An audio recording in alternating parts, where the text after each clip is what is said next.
Hey there, StarCraft fans! It's FalconPaladin coming at ya with yet another edition of StarCraft 2 Legacy of the Void on the latest patch. What is up? It's going to be a Patreon game for those of you who support me on patreon.com/FalconPaladin for at least $1 a month. Appreciate every single one of you. If you're watching this the week of December the 6th, 2024. Thanks for your support. I do appreciate it. I feel the love. And if you're watching this in 2025-ish or so, or later, hit that like button, hit that subscribe. I am here 5 or 6 times a week with StarCraft 2 content. So, top side of a 3v3 on White Chamber, new 3v3 map. On the new patch, it is Captain from the Rooks clans. Got a little bit of a spinning portrait here of Raynor for some reason for a Zerg player. We got ourselves a blue Terran player. It is simply Onage, and a dark blue Terran player, D-Bod. I know all three of these players from the 3v3 that I play quite frequently. South side, it is Califax. Alt F04, his clan with an Overmind spinning portrait around his Protoss Nexus. We got ourselves FalconPaladin. He is an orange Zerg today with a spinning logo from the FalconPaladin clan. You can join this. Just join the Discord server, link in the description, and ask for a manager of the clan. Or maybe it'll be me. And it's a purple Protoss. Rounding it out for Team South, it is Violino. So, hatch first in it here. I hate the current map pool because the second bases for Zerg are like 8 years away. Look how stupid far away this is from my main. Not happy about it at all whatsoever. Guess what? Hatcheries are cheaper now, and queens are more expensive. Did I notice that during this game? Not really. All of my builds kind of went how they usually do, so I don't know if what they're trying to do with the Balance Council makes any sense at all. Violino is setting up here to harass just a little bit, as you do with the probe. Ooh, expansion down here from Simply Onage. Yeah, his second's even further away, because again, right, Zerg takes this, which is, just so far away, and this. Okay, all right, Rooks, calm down. Calm down, Captain. D-Bod hasn't taken a second base yet. He's building inside his main base. He's a little bit worried about getting ling pressured or something by the, the one Zerg on the south side, which, fair enough, I suppose. And yeah, super fast third base here from Captain. Loving that for him. And I'm like, where the heck is my third base? I guess here? I mean, it's within spitting distance of my second base, so sure. I guess I'll expand out there. I pull all workers off of gas, but one as soon as I start metabolic boost. Really going to droning up here. Stargate coming in. This Reaper from Simply Onage is scouting around. And the man, how at 243 do you not have anything to deal with a Reaper as a Protoss? What is wrong with you? And I'm like, well, I got slow lings and queens. I can't help very much. And then finally, a Stalker shows up and snipes him down. And I'm like, thank goodness Califax has something to deal with a Reaper at this stage of the game, honestly. Violino thought that was funny. Did he lose any probes to that? He lost one probe to that and some lost mining time. Could have been worse. Upgrading to an orbital here is our guy, Simply Onage. Second base finally landing from D-Bod. It's a little bit late for my taste, getting a second base in this game where there really hasn't been much aggression at all, other than some Reaper shenanigans. Califax taking a second base. He's late on that too, in all fairness. And my third base is coming up. Is going to finish it around 3:30, which isn't too bad. But again, Captain, his third base has been up for like 25 minutes. Not that he's actually saturated anything. He doesn't really have much of an army either, so I don't know what he's doing. He's got 4 lings. He's upgrading to a lair, but I mean, I don't know. I feel like I have more workers than he does. I have 33, he has 26. So I don't know what this fast third was for him at all. Like, it's very, very strange. Violino sending an Oracle out. Are you going to try to burn down a Marauder? I mean, you can. It's not a good use of your energy, and it's kind of slow. Oh, but look, also a ton of Reapers showed up here from D-Bod and lings from Captain. They're harassing the crap out of Violino's second base here, and I'm like, I don't have any lings. Quick, make lings. Then I make a bunch of lings, and the queen is fighting here too, and the stalkers are fighting, and the oracle is fighting, and the other queen is fighting, and there is enough to shove away the enemy here of Captain, as well as D-Bod's Reapers. So a lot of aggression here early on the other side of it. Simply Onage, well, defending Captain's base against a couple stalkers, not really the most harassment I've ever seen here at all. And the Oracle does go back to take down the Marauder, which is very funny. Once again, not the best use of your energy, but hey, I'm not going to complain about it. Not even a little bit. Forge, Templar Archives, great. Psystorm's going to be good against the Zerg for sure, no matter what they're doing. Like, getting Storm is never going to be a waste of time against a Zerg. Oracle gets blown out there by the Marines. Total supply leader right now is Simply Onage at 62 total supply. It's mostly Marines here. He's been pumping off of this reactored FAC. And he's working on Combat Shield. Love that for him. So yeah, so far so good, I'd say. Nobody's dead at the first 5 minutes, which is a sign of a good player. Oh, he gets the recharge ability. Okay, so we got rid of shield battery overcharge, and we replaced it with an energy recharge capability, where you can recharge the energy on something that uses energy and give it 50 energy for free right away. I mean, it takes energy away from the Nexus, but hey, you're not using that for anything anyway, except for Chrono Boost, right? So yeah, so it pumped up the energy enough to throw down a stasis ward, and we're good to go. Fantastic. Fleet Beacon getting fired up here from Violino. Is he going to go carriers against a 2 Terran army? I like it against the Zerg at this level, but against 2 Terrans, especially one that has a bunch of Marines. Where are they? Here they are. I don't know if carriers is going to be the right move here. I'm throwing down a 4th base at 6 minutes. Look at me. Getting a 4th base. I'm not usually a 4-basing kind of a guy, but I'm like, they're being pretty passive. So let's try to get a 4th base up. I've got Lings and Banes to defend with. Centrifugal Hooks is almost done. There is a move out that does get spotted. Here by, that was probably my Overlord that just died because I'm the only Zerg on the other team. So I see this move out from Simply Onage here at about 6.5 minutes, which is traditional Terran move out time in a TVZ. You can knock down this ice wall in order to gain access to the other side of the map more quickly than going this way, but also there's a hatch you can kill, so let's just do that. Do I cancel this? Tell me I cancel it. I cancel it at the last second. What a pro. What a pro Falcon is. Lings and Hydras out here from Captain.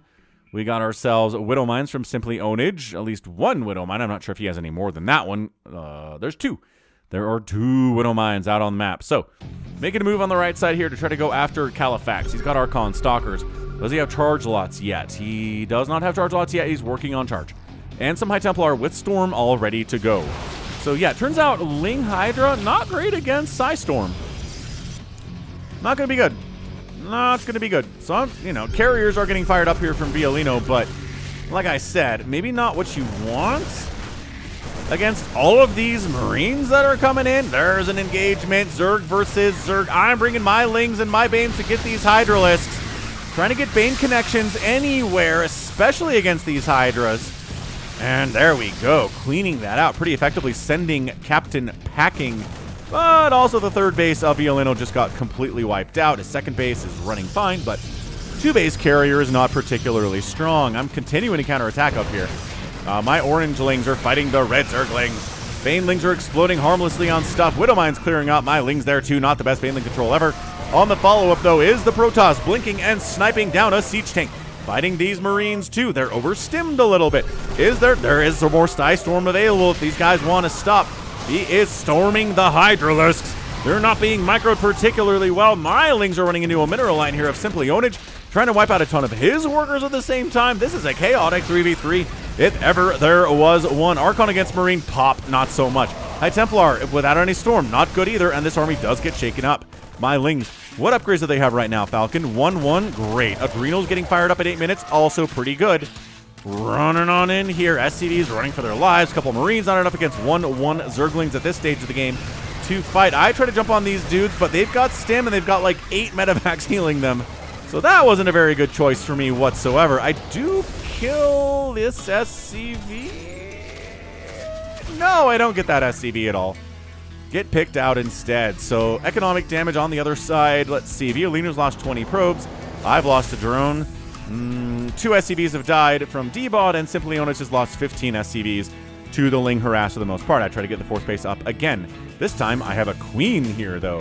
And some Zerglings. Where are your Banelings, Falcon? He's making Ultras, though. Ultras are popping. They brought back the giant Ultralisk model size, which I'm very happy about, I'm going to be honest. I didn't really notice. My brain sees an Ultralisk, whether it's the old, smaller model size or the brought back to the giant model size they were originally. They're back.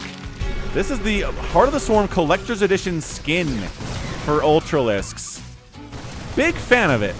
Big fan. I got that, actually, because I went to the launch of Heart of the Swarm in California at Blizzard headquarters back in 2012. Really fun time. Anyway, Banelings, Ultralisk trying to connect. There are battle cruisers here somewhere. I think I got a Yamato to one of my Ultralisks. I don't even know what's going on. Carriers, you be the anti-air. I'll take care of the ground. There were no words exchanged here, but Violino and Falcon are working in concert. Right now, I'm just A-moving this Ultralisk. The Banelings get connections. They're all worried about the Ultra. The Banelings coming from behind. Widowmine's getting hits again. 6 kills on that Widowmine. Not bad at all. Captain trying to take a base on the right side. He's doing a personal little PvP battle with Califax here with his Hydra play against Stalkers with some High Templar. I was going to say, Stalkers alone, no. Psystorm, yes. 2 storms. The overlap does not do damage, sir. Not at all. Zerglings on the counter here. Is there enough? Yes, these are Adrenalings with 2-2. They are pretty mean, but again, stimmed bio with Medivacs, pretty good. Yeah, Stalker group, the Storms cannot kill every one of these Hydras. Had to morph the High Templar into Archons, which trade very poorly against Hydralisks in all versions of StarCraft that exists. But I'm a 4-basing Zerg, 115 supply. D-Bot's at 134, Simple Leona's at 124. Violino at 137. He's got his 3rd base back. He's expanding to a 4th in the same little area that Simple Leona's is trying to expand. We're trying to share bases between enemies here. Not going to go well here for Simple Leona's. I'm just going to spoil that for you now because the carriers have arrived, and this is a dead command center without a doubt. So the army tried to save it. No, definitely not. Not happening whatsoever. And yeah, carrier ball, not exactly a maxed out carrier group. Oh, the Widow Mines getting hits on those interceptors is pretty good too. All right. Yeah, no splash damage at all for these Marines. Is not going to go that well for you. And yeah, that's okay. Popping the Colking Field here is the mothership, but scans are revealing everything that's being cloaked here. Carriers have to retreat for their lives. The Terran is so good against carriers right now. With the stimmed Marines, with the upgrades they've got a 2-2 and a 1-1 situation going here. And then I'm like, well, how about my Ultralisks? They've got chitinous plating. They have 2-2, and they're working on 3-3 as well. Coming down the right side is Captain. It's like, do you have any splash damage left? Not really, no, but there are some charge lots. So that's pretty good. Hydras don't want to fight charge lots all that much, especially with Stalker support. The charge lots do a lot of tanking here, while the Stalkers do a ton of damage as well. This has just been a great game, man. Very stressful to play, but very fun at the same time. Good back and forth, right? Anyway, got Overseer to try to deal with the Widow Mines, but they're getting murdered by missile turrets, and they all die. So I'm just absolutely face-smashing my way up this ramp. I don't care what's up here. Siege tanks, battle cruisers, the answer to all of this are my big, chunky boys. My big Ultralisks. Chasing the Terran all the way back into his main base. I'm going after Banelings are connected on SCVs pretty effectively. These long-distance mining SCVs wish they were anywhere else. The battle cruisers are still trying to take them down. The battle cruisers do have a +1 attack in all fairness, but these are 5 armor, 6 armor Ultralisks right now, and you know, it takes a while to take one down. Even if you are a big, beefy battle cruiser, Yamato, unnecessary. All my Ultras die, but the Lings are cleaning up what is left here, forcing a liftoff on that orbital. Over here, it's a PvZ battle for the ages, as we've introduced Lurkers and Disruptors into this battle up north between these two players. Captain.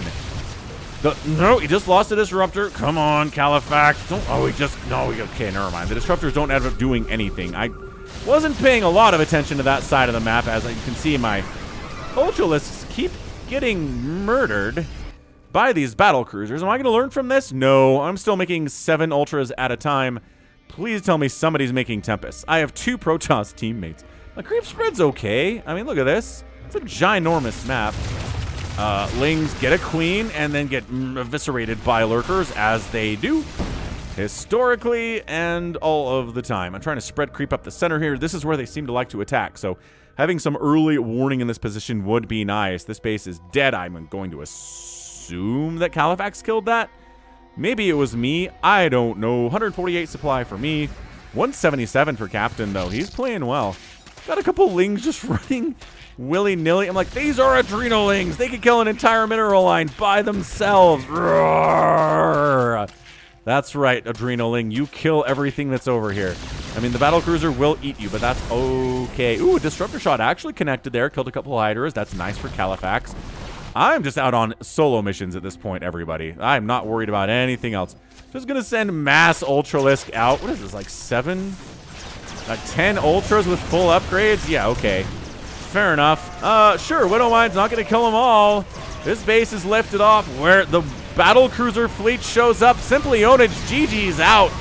He says, if I could kill all of these Ultralisks, which I can, well, actually, D-Bod's killing the Ultralisks, but all of my stuff is dead. Yeah, I don't have anything left at all here. 55 total supply. The carriers come in and wipe out a ton of his stuff there, too. That base lifts. Captain GG's out because a Colossus shows up, I guess, or his teammate died. He can't handle the disruptors all that well. Finally, some good disruptor connections here at the same time. Lings and Ultras going to town on D-Bod's second base here. He's the one that's still in the game. 100 supply for him. But again, the Zerg player is dead. He's not going to fight back at all. He could be controlled by D-Bod, but he's busy dealing with these battle cruisers. He taps out too, and that is a win on White Chamber for FalconPaladin, Califax, and Violino. Wow. So, yeah, that was a crazy 3v3. Aggressive stuff for sure. End of the day, resources lost here. Telling a story 100%. Violino only lost 9,000 total resources. I lost the most, 20,000 resources. Most of it was 16 Ultralisks that died in this game. There were 7 left over. It was fine. It was totally fine. That's what Zerg does. In second place was the other Zerg at 18,000 resources from our guy, Captain. He lost 7 Lurkers, 105 Hydralisks is a lot. And yeah, good, really, really fun back and forth game there. What came into play? The energy recharge came into play, the larger Ultralisk size, the cheaper hatcheries, the more expensive queens. I'm going to be honest, I didn't notice the more expensive queens or cheaper hatcheries through the entire game. It didn't really come into play at all for me. Not even once. Oh, there's also the thing where Ultras are supposed to push aside smaller units if they're behind them. Like if you're coming up this ramp and these Lings are in the front and the Ultras are in the back and there's like a Marine army up here, you want to get the Ultras up there, but before they couldn't get through. Like the Lings were they were immovable objects. You could not push through there. The Lings had to die or get out of the way for the Ultras to get in there, and I think now they can push in. I don't think that came into play here. Well, let's give it a look. Let's see when these Lings and Ultras start going up this ramp. I don't think there's enough Lings to obstruct the Ultralisks anyway. Yeah, I mean, yeah, they're just going up regardless. There's really nobody getting anybody's way here. Although, I don't know. Maybe they are kind of pushing the Lings out of the way to get on top of these buildings. That's a little bit nice. I don't know. I don't know if that's coming into play here at all. That is something in the current patch that made it in. Which is kind of neat. Anyway, that's fun. I thought it was a fun one, and that's gonna be it from me. So this has been FalconPaladin coming at ya with yet another edition of StarCraft 2 Legacy of the Void on the latest patch for a Patreon game. Go ahead, hit that like button, hit that subscribe. If you like what you saw and what you heard today, you can also catch me on Twitter, Facebook, Patreon, Twitch, Instagram, and TikTok, all at /FalconPaladin. And until next time, as always, thank you so much for watching, and you take care of yourself.